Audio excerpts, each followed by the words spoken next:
میں ہوں آپ کا ہوسٹ سلیم بن محمد رفیع اور یہ ہے میری YouTube channel Sameer Universal. I think the mess Pakistan army has created in Pakistan, that poor country which never ever can recover from this situation, and the major culprit who has done this thing to Pakistan ever since its creations in 1947 has been the armed forces. The ambition of certain people who want to control and consider that they are the worldly wise men, and the whole thing started with Ayub Khan, the first field marshal. Now, you can see the 10 years they meant all sorts of insults he threw on all the people, all the political parties, destroyed them and converted the minority part of Pakistan, the West Pakistan, into equal to East Pakistan, which was larger in population and had elected with the electoral vote the most popular Mujibur Rahman and called him a traitor and put him in the prison. At present, that the same man who has been, I think, given the nickname of a cheater, and people wondered in his unit, then how could he rise up to the post of a brigadier? Not only rose to the post of a general, he also, was the Director General of International, you know, ISI, the intelligence agency, and he also the Chief of Army Staff, and then he stole and destroyed with the help of election commission and the chairman, another rascal, another traitor who should have been, if was in China, executed publicly with blindfolded in front of his family. This is the kind of a punishment, I think, after a Mudurama commission, if a few dozen generals and few dozen judges, those with law of necessity and all those with political murder, in retrospect, they try to be clever and they try to play on both sides of the fence. This is exactly what this cheater has done, and the worst person and rated number one corrupt politician in the whole world, Nawaz Sharif, has been a curse on Pakistan ever since the creation. And this, poor, pauper, a ironsmith, the stolen iron melted and sold in the market, rose from, starving, barefooted grandfather or his father, a very cunning fox, people used to call him, and became one of the richest men in the world, one of the prop of the Nawaz Sharif. It is funny that in 25 crore people, that one man has hijacked not only the armed forces because he wanted to avenge. Always he had a hidden hatred against the army because the army had deposed him a couple of times and did it right. But unfortunately, the same army people go and sit in his lap and they laugh because the birds of feathers flock together. Corrupt man can recognize another corrupt. To catch a thief, you have to have another thief. So unfortunately, the Pakistan at the moment with has complete destruction of judiciary with 26th and 27th Amendment, complete destruction of the parliament, it's all handpicked, changing 45 duly elected, popularly elected people and replace them with the people who lost and had only 17 seats in the National Assembly. They handed over the government by force to them, took over the special seats, they bribed them, take their symbol, and they did all sorts of things and put nearly 2 to 300 cases, illegal cases against their leader and have been in the jail in a solitary confinement. Now, such a person, you can see the state of the cowardness of that nation. The 24 people, there is no one single people in the army, 10 lakh, or in the whole country, in the lawyers, in the common public, in the scholars, in the scientists who gave them nuclear bomb. Otherwise, today they would have been on the feet and of all the, I think, adversaries or all the neighbors with whom they always had daggers down with Iran, with Afghanistan, with India. But the guy, the scientist, the civilian whom they call bloody civilian was, Abdul Qadir Khan. Abdul Qadir Khan gave them nuclear bomb. And it is that nuclear bomb which is a deterrent, and they are surviving there, and they have never ever been able to fight or gain an inch of the enemy's territory. Without firing a bullet, the guy, not only after his retirement, he froze his retirement, and Nawaz Sharif posted him as a chief of army staff. He managed to spend 3 years and took control of almost everything and every power and every institution by force. And the result is now that there is not a single, other wise man or a corps commander or an air marshal or a naval officer who could just stop and hold his hand back and say, leave this place and you retired, you stand retired. It's unfortunately that in civil, if somebody's seniority is bypassed, you can go and get for justice with the services tribunal or approach the court. But in army, there is all hidden. There is all, you would hand over the powers to them, and nobody has ever since the creation of Pakistan redefined the powers. India was smart enough to abolish all the cantonments, but Pakistan is now the making money property business in the hands of the army welfare fund, the army making cornflakes, the army making fertilizer from the cheaply purchased national, free gas, and there is anything which these people don't know. Collective farming, even they raise horses, they have farms with cows and goats and sheep, and they have special shops with which they have subsidized meat, subsidized lentils, subsidized fish, and all the sorts of things which are discriminatory, but they are there. Now, unfortunately, that they brought in 26th Amendment in the Constitution and then followed by 27th Amendment. And then after a week's gap as a retired man, frozen again retirement and is notified now again, got all the three services with him and got immunity for life. Another evil man is, black ticket seller who is in charge of murdering his wife, is Zardari. He is been a curse also along with Nawaz Sharif. And these are the people who are running the show in this poor country and the economy. And there is no, I think, industry going on. PIA is for sale. There is an Arab who has bought almost 90% of the, Pakistani national assets. And Pakistan is now doing nothing with it, carrying a debt of trillions of dollars and having no assets even now to sell. So this is the state of affairs, and this, the three musketeers, the Asamanid, Nawaz Sharif, and Zardari, unless these people are made accountable and their own people, get their right, get their merit, and get their promotion, there is nothing in the public which does not have bullets or the guns in their hands can do about it. So the time to revisit the 26th and 27th Amendment is ripe. Unless someone comes up from the army and does it, there will be, I can see, great bloodshed, and like Bangladesh or like Sri Lanka or like Nepal, and I hope to God it never happens. With these few words, my advice to the chap is that retract all these things back, go back and spend a retired life. Let Noman Zakaria be the chief of army staff. Let the chief of Air Force now be the complete in charge of operations, and so the naval chief complete in charge of all naval operations. It makes a lot of sense. And the ground forces to just guard the borders have nothing to do with politics. No jails, no discrimination. Let the puppet government people go home and have elections or have a honorable exit at the moment you are stuck. کو بچایا، کچھ لوگوں نے اپنے اقتدار کو بچایا اور کچھ لوگوں نے اپنے اقتدار کو طول دینے کی کوشش کی ہے۔ انسان کی تاریخ میں سر ایسے بہت سارے واقعات ہیں جہاں پر افواج نے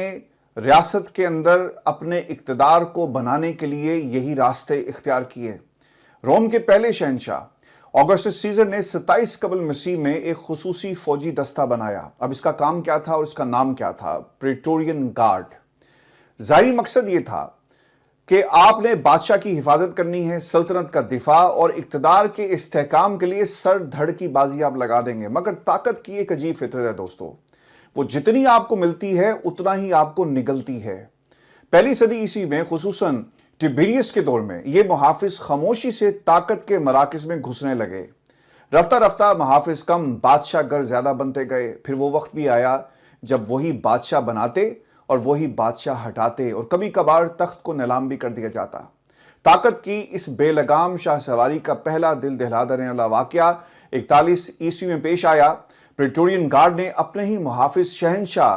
کیلیگولا کو قتل کر دیا، اور اگلی صبح پوری سلطنت کے سامنے ایک نئے حکمران کلوڈیس کو تخت پر بٹھا کر اعلان کیا کہ اب روم کی قسمت کا مالک یہ ہے کیونکہ یہ ہمارا فیصلہ ہے۔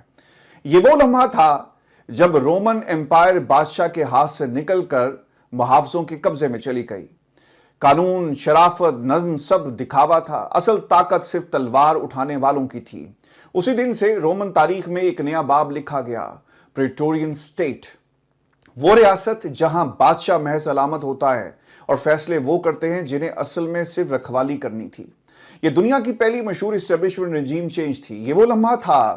جب ریاست پریٹورین بنی، ایک ایسی ریاست جہاں منتخب یا نامزد حکمران کاغذ پر ہوں گے، مگر اصل طاقت اس فوجی طبقے کے پاس ہوگی جو ریاست کے مرکز میں ڈیرا ڈالے ہو۔ پھر یہ ماڈل بکھر کر صدیوں تک سفر کرتا گیا۔ روم سے نکل کر یہ خیال، جو نظریہ تھا، بیزنٹائن سلطنت کی گلیوں میں پہنچا، پھر اوٹومن جنیسریز میں زندہ ہوا، اور برِ صغیر میں مغل شاہی محلات کے جو دستے تھے اس کی شکل میں آپ کو یہ نظر آئے گا تاریخ اگر آپ پڑھیں۔ 20ویں صدی میں یہ نظریہ اور بھی تیز ہو گیا۔ ایران کے امپیریل گارڈز، عراق کے ریپبلکن گارڈز، مصر کے فری آفیسرز اور پاکستان کی بار بار مداخلت کرتی اسٹیبلشمنٹ یا عسکری ڈھانچے، سب کسی نہ کسی زاویے سے اس پریٹورین ڈھانچے کی جدید پرتیں ہیں۔ پریٹورین اسٹیٹ کا سادہ سا اصول ہے، ریاست وہ نہیں چلاتا جو آئین میں لکھا ہے، ریاست وہ چلاتا ہے جو بندوق کے ساتھ اداروں کے اندر بیٹھا ہے اور جب چاہے سیاسی کھیل کا ڈائریکٹر بن جاتا ہے۔ پریٹورین اسٹیٹ ہمیشہ ایک ہی کہانی سناتی ہے، صرف کردار بدلتے ہیں، کمزور سیاسی ڈھانچہ، طاقتور عسکری مرکز، اور وہ دھمکی جو کبھی کھلے میں اور کبھی پردے کے پیچھے سے دی جاتی ہے۔ رومی گارڈز نے تخت بیچا۔ جدید پریٹورین ماڈلز میں اقتدار کے سودے کبھی خاموش قبروں میں ہوتے ہیں، کبھی آئینی ترامیم کے پردے میں۔ یہ تاریخ ہمیں بتاتی ہے کہ پریٹورینزم صرف فوجی مداخلت کا نام نہیں، یہ ریاستی طاقت کے اس بگاڑ کا نام ہے جو سیاسی اداروں کو کمزور اور طاقت کے اصل مرکز کو غیر جواب دہ بنا دیتا ہے۔ یعنی آپ کسی کو جواب دہ نہیں ہیں۔ یہ آج بھی زندہ ہے، کئی شکلوں میں، کئی ملکوں میں، اور ہر جگہ یہی سوال چھوڑ جاتا ہے کہ کیا ریاست کبھی اپنی اصل طاقت کو واپس جیت سکتی ہے؟ کیا پریٹورین سایہ ہمیشہ دروازے کے پیچھے کھڑا رہے گا؟ آئینی ترمیم کے بعد وفاقی آئینی عدالت کا قیام عمل میں لایا گیا، جس کا سربراہ امین الدین خان کو بنایا گیا ہے۔ انہوں نے گزشتہ روز اپنے عہدے کا حلف اٹھایا تھا، جس کے بعد انہوں نے جسٹس عامر فاروق، جسٹس حسن اظہر رضوی اور علی باقر نجفی سے بطور جج لیا تھا،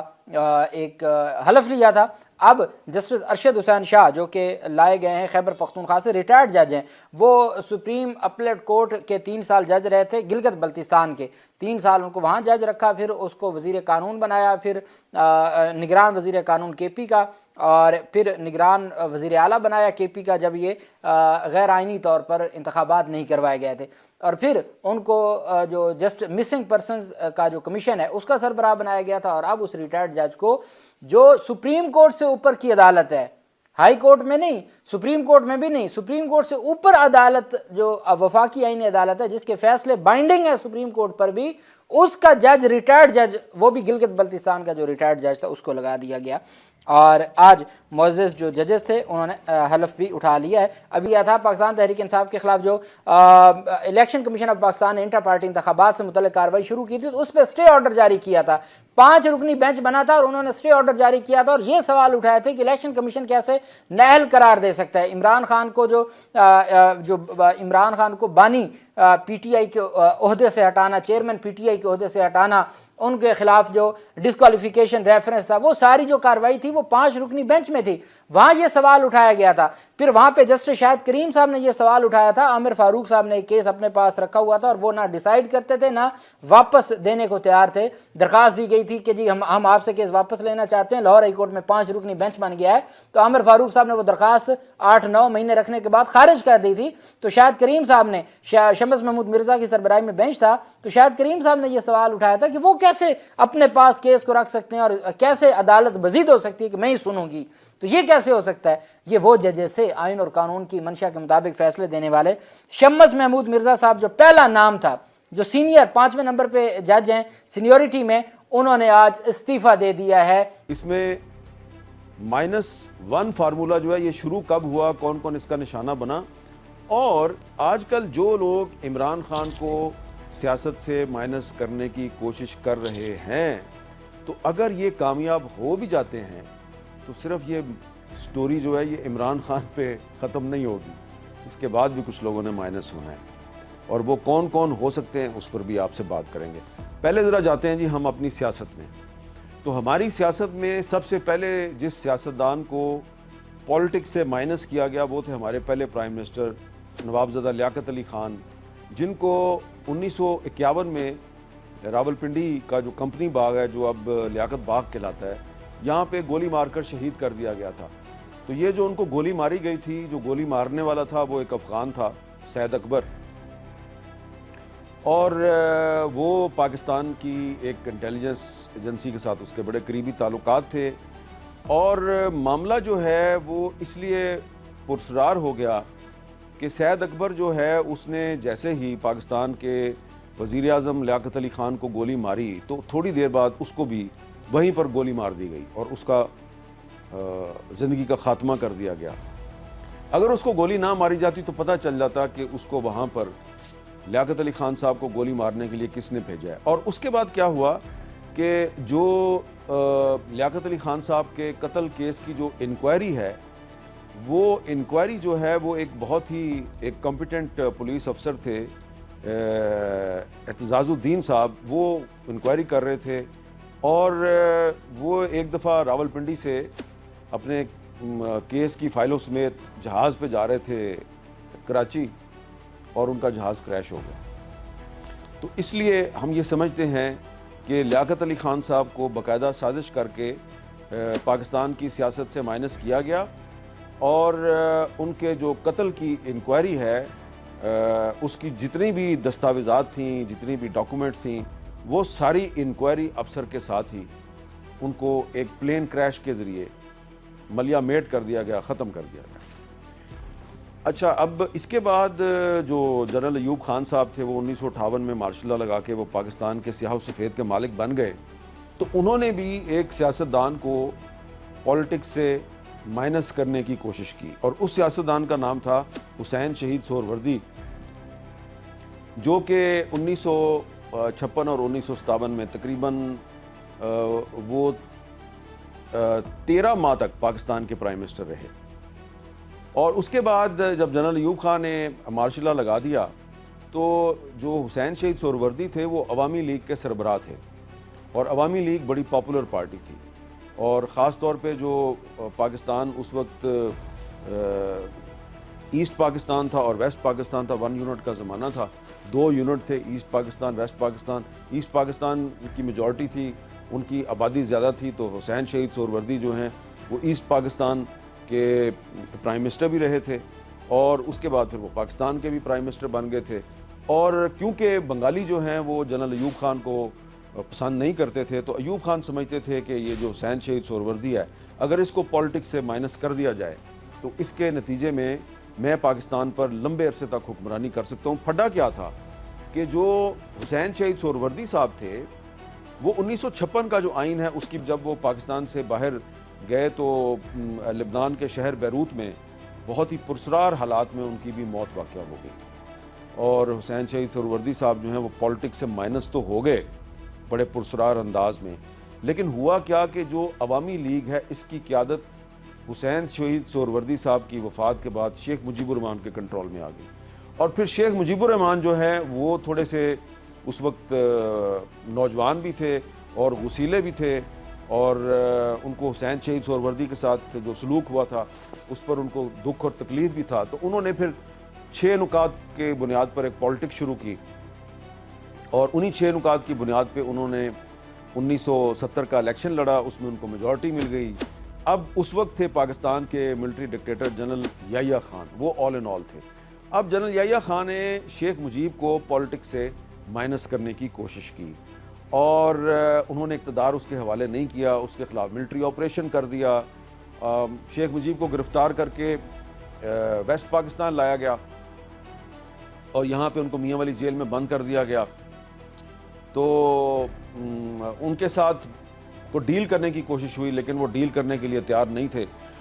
اور کسی کو اچھا لگے یا برا لگے، شیخ مجیب کو سیاست سے مائنس کرنے کے لیے جو جنرل یحییٰ خان تھا اس نے کوشش کی، اس وقت کے جو ویسٹ پاکستان کے ایک پاپولر لیڈر تھے ذوالفقار علی بھٹو، ان کو استعمال کرنے کی کوشش کی، اور پھر ان کو پہلے صدر بنایا، چیف مارشل ایڈمنسٹریٹر بنایا، پھر بعد میں وہ وزیر اعظم پاکستان بن گئے، اور پاکستان اس طرح ٹوٹ گیا۔ تو ایک انہوں نے پاکستان توڑ دیا۔ اب ذوالفقار علی بھٹو صاحب جو ہیں پرائم منسٹر بن گئے، انہوں نے 1973 کا آئین جو ہے اس پہ اتفاق کرایا، بڑی انہوں نے کوشش کر کے اس وقت کے جو اپوزیشن لیڈر تھے خان عبد الولی خان صاحب، ان سے اتفاق کرایا، ان کا تعلق نیب سے تھا، تو ولی خان صاحب نے اور جو نیب کے دیگر لیڈر تھے انہوں نے 1973 کے آئین پہ اتفاق کیا، لیکن پھر کیا ہوا کہ پھر وہ جو ان کی پارٹی تھی نیشنل عوامی پارٹی جس کو نیب کہتے ہیں، پھر اس کی جو حکومت تھی اس وقت صوبہ سرحد تھا جو اب خیبر پختونخوا کہلاتا ہے، اور بلوچستان میں JUI کے ساتھ ان کا الائنس تھا، تو ان کی پارٹی جو ہے ان کی پارٹی پر پابندی بھی لگا دی حیات محمد خان شیر پاؤ کے قتل کے بعد، اور پابندی بھی لگا دی، ان کی حکومت بھی ختم کر دی۔ اب جناب بھٹو صاحب جو ہیں وہ جناب کوشش کر رہے تھے کہ پاکستان جو ہے اس میں پولیٹیکل ریفارمز کریں، لیکن انہوں نے کچھ آئینی ترامیم کا سلسلہ شروع کیا۔ یہ جو 1973 کا آئین تھا اس میں انہوں نے فٹافٹ کچھ آئینی ترامیم کی، جن کا مقصد یہ تھا کہ جو عدلیہ ہے اس پر کنٹرول حاصل کیا جائے، اور ان ترامیم کے باوجود وہ اتنا کنٹرول نہ حاصل کر سکے، اور 1977 میں فوج نے ان کا تختہ الٹ دیا، اور جنرل ضیاء الحق صاحب جو ہیں وہ پاکستان کے سیاہ و سفید کے مالک بن گئے۔ اب جنرل ضیاء الحق نے ذوالفقار علی بھٹو کو سیاست سے مائنس کرنے کی کوشش کی، اور کوشش کی جنرل ضیاء الحق نے بہت سے جو پولیٹیکل لیڈرز تھے جن کو کہ بھٹو صاحب کے دور حکومت میں وکٹمائز کیا گیا تھا، ضیاء الحق نے کوشش کی کہ ان کو بھٹو کے خلاف استعمال کیا جائے، اور پھر بھٹو صاحب جو ہیں ان کو 1979 میں سپریم کورٹ کا ایک بہت ہی جو کنٹروورشل فیصلہ ہے اس کو بنیاد بنا کر ان کو پھانسی دے دی گئی۔ بھٹو صاحب جو ہیں ان کی پھانسی کے بعد ضیاء الحق کا خیال تھا پیپلز پارٹی ختم ہو جائے گی، لیکن بھٹو کو سیاست سے مائنس کرنے کے باوجود پیپلز پارٹی ختم نہیں ہوئی۔ یہ ہے آج کی سیاست کا سبق۔ آج کی پیپلز پارٹی اور آج کی مسلم لیگ نون اور دیگر پولیٹیکل پارٹیز جو ہیں ان کو یہ سبق سیکھنا چاہیے۔ یہ کوئی پرانی بات نہیں میں کر رہا، یہ ابھی چند دہائیاں پہلے فیو ڈیکیڈز اگو ہم نے اپنے ایک الیکٹڈ پرائم منسٹر کو پھانسی پہ لگا دیا، اور خیال یہ تھا کہ اس کی پارٹی ختم ہو جائے گی۔ یہ سلسلہ چلتا رہا، اور آخر کار 1999 میں صورتحال یہ تھی کہ بے نظیر بھٹو صاحبہ جو ہیں وہ پاکستان میں نہیں تھیں، وہ جلا وطن ہو چکی تھیں، اور وہ نواز شریف صاحب جن کے پاس 2/3 میجورٹی تھی، جو اتنے طاقتور تھے کہ انہوں نے ایک آرمی چیف جہانگیر کرامت کو استعفیٰ دینے پہ مجبور کر دیا، ایک چیف جسٹس سجاد علی شاہ جو ہے اس کو سبق سکھایا، سپریم کورٹ پر حملہ ہوا، سپریم کورٹ کے اندر گھس کے جو مسلم لیگ نون کے کارکن ہیں انہوں نے سجاد علی شاہ پہ حملہ کیا، ان کو سبق سکھانے کی کوشش کی، لیکن وہ جو نواز شریف صاحب تھے وہ اپنے ہی لائے ہوئے army chief general Pervez Musharraf کے ساتھ نہ چل سکے، اور اکتوبر 1999 میں جنرل پرویز مشرف نے نواز شریف کے خلاف بغاوت کر دی، اقتدار پہ قبضہ کر لیا، اور پھر پرویز مشرف نے نواز شریف کو سیاست سے مائنس کرنے کی کوشش شروع کر دی۔ اچھا، پرویز مشرف جو ہے وہ صرف نواز شریف کو مائنس نہیں کرنا چاہتے تھے، وہ بے نظیر بھٹو کو بھی مائنس کرنا چاہتے تھے، اور اس مقصد کے لیے انہوں نے مختلف جو پولیٹیکل لیڈرز ہیں ان کو اپنے ساتھ ملایا، اپنے ساتھ ملانے کی کوشش بھی کی، اور ان میں سے ایک عمران خان صاحب بھی تھے۔ ایک پرویز مشرف نے ریفرینڈم بھی کرایا تھا اور عمران خان صاحب نے اس ریفرینڈم کی حمایت بھی کی تھی، لیکن کچھ عرصے کے بعد پھر عمران خان صاحب کو سمجھ آ گئی کہ میں پرویز مشرف کے ساتھ مل کر تو پالیٹکس میں آگے نہیں بڑھ سکتا۔ 2000 یہ تو جو موومنٹ چل رہی ہے اس میں کوئی نہیں جانتا کہ جو اشفاق پرویز کیانی صاحب ہیں وہ دراصل پرویز مشرف کو راستے سے ہٹانا چاہتے ہیں۔ تو اس کے بعد پھر لائرز موومنٹ ہوئی، لائرز موومنٹ سے پرویز مشرف بڑے کمزور ہو گئے، پھر بے نظیر بھٹو صاحبہ جو ہیں وہ شہید ہو گئیں، اور میں نے ان کا جو شہادت کا جو واقعہ ہے راول پنڈی میں ہی ہوا تھا اس کو کافی انویسٹیگیٹ کیا ہے۔ مجھے اس بات کا پورا یقین ہے کہ کوشش یہ کی گئی تھی پرویز مشرف کی طرف سے کہ بے نظیر بھٹو پاکستان واپس نہ آئیں، وہ پاکستان سے باہر رہیں، لیکن ان کی پارٹی جو ہے وہ پرویز مشرف کو سپورٹ کرے، اور پرویز مشرف ہر قیمت پہ نواز شریف اور بے نظیر بھٹو دونوں کو پالیٹکس سے مائنس رکھنا چاہتے تھے، لیکن بے نظیر بھٹو صاحبہ زبردستی پاکستان واپس آئیں، ان کی وجہ سے نواز شریف بھی پاکستان واپس آ گئے، اور پھر بے نظیر بھٹو صاحبہ کو بڑے طریقے سلیقے سے ایک سازش کے ذریعے راستے سے ہٹا دیا گیا۔ اسی جگہ پر جہاں پہ کہ کئی سال پہلے لیاقت علی خان صاحب جو ہیں ان کو راول پنڈی کے کمپنی باغ میں جو بعد میں لیاقت باغ بن گیا وہاں پر قتل کیا گیا تھا، اسی لیاقت باغ کے باہر بے نظیر بھٹو صاحبہ کو بھی شہید کر دیا گیا۔ اور اس کے بعد پھر کہ جب عمران خان کو سیاست سے مائنس کر دیا جائے گا یا یہ کوشش جاری رہے گی، تو اس کے بعد کچھ مزید لوگ جو ہیں، مزید لیڈر جو ہیں، وہ کوشش کریں گے کہ اب آئندہ وزیر اعظم وہ بنے۔ شہباز شریف صاحب تو ہیں نا وزیر اعظم، تو اب ان کی جگہ کون کون وزیر اعظم بننا چاہتا ہے؟ مریم نواز وزیر اعظم بننا چاہتی ہیں اور بلاول بھٹو زرداری صاحب وزیر اعظم بننا چاہتے ہیں۔ تو اب میں احتیاط کے ساتھ صرف آپ کو یہی بتاؤں گا کہ یہ دونوں لیڈر جو ہیں شاید یہ وزیر اعظم نہ بن سکیں، اور ان کو روکنے کے لیے شاید پاکستان کی سیاست سے ان کو بھی مائنس کرنے کی کوشش ہو۔ یہ بڑی تشویشناک ہے، بڑی افسوسناک ہے۔ وہاں پر آج ظلم کا ایک نیا باب تحریر ہوا ہے، اور تحریک انصاف کے پرامن کارکن جو عمران خان صاحب کی جو ہمشیرہ ہیں، نورین صاحبہ، عظمہ صاحبہ اور علیمہ خانم صاحبہ، ان کے ساتھ وہاں پر احتجاج کر رہے تھے، کیونکہ آج ملاقات کا دن تھا اور انتظامیہ نے عمران خان صاحب کی بہنوں کو ملاقات کی اجازت نہیں دی، راستے بلاک کیے۔ ہم سارا دن رپورٹ کرتے رہے کہ کتنی زیادہ پولیس ہے اور کس طریقے سے کارکنوں کو روکنے کی کوشش کی گئی، لیکن ایک سیلاب تھا کارکنوں کا جو وہاں پر پہنچا، لیڈرز بھی پہنچے، ایم پی ایز بھی پہنچے، اور تمام لوگ، خواتین کی بڑی تعداد موجود تھی۔ ملاقات نہیں ہوئی، جس پر دھرنا دیا گیا، اور عمران خان کی جو ہمشیرہ تھی ان کا یہ موقف تھا کہ کیونکہ یہ ان کا حق ہے آئین اور قانون کے تحت کہ وہ اپنے بھائی سے ملیں، اور ان کی سولیٹری کنفائنمنٹ کی اطلاعات ہیں۔ آفیشیلی اب تو حکومت نے یہ کہہ دیا ہے کہ کسی سے نہیں ان کو ملنے دیا جائے گا۔ بشریٰ بی بی کے ساتھ بھی بڑا برا سلوک ہو رہا ہے، تو وہ ملاقات کیے بغیر نہیں جائیں گی۔